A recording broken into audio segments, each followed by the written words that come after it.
This is an example of a green chemistry process in which what we change is not the product we're aiming for, but the way we make it. And we are focusing in the production of styrene. Styrene is a very important chemical because it's the monomer that we use to make polystyrene, the plastic. So the traditional route uses benzene, which is very problematic. Benzene is a carcinogenic compound.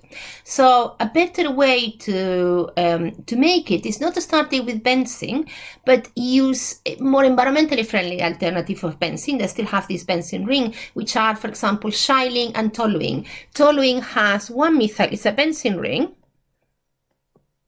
but with a methyl group, and xylene has two methyl groups. When we are looking at designing safer chemicals or a safer chemical process, what we're aiming of is avoiding waste, avoiding byproducts. It is very common that when you have a chemical reaction in which you have some reagents and to produce a product, that product is accompanied with other products of the reaction, which are actually not what we want. We call those byproducts. We consider them waste because they are not the main product of the reaction we are aiming for. So a lot of organic synthesis goes into this, avoiding these byproducts. Sometimes they are created by the reaction themselves because it's just how the reaction works, and other times are an accident of how the reaction takes place. For example, when we are disinfecting water for drinking water, that's typically used by chlorination. But chlorine is an excellent oxidizing agent, so it's great to kill pathogens to make the water safe to use, but sometimes can form harmful chlorinated compounds, especially at high temperatures. So, for example, we can use other more environmentally friendly oxidant, like, for example, ozone, which is O3 here,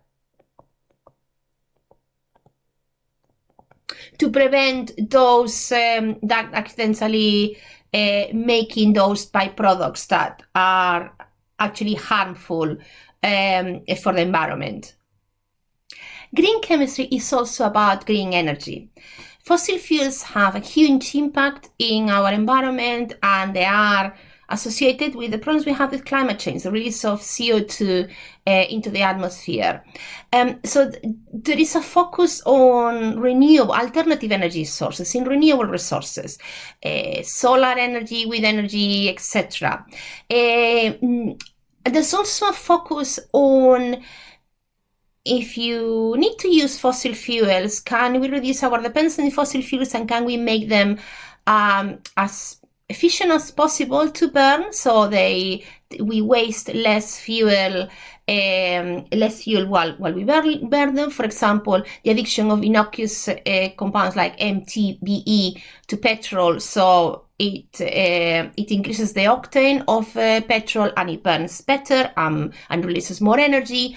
The addition of bioethanol, for example, to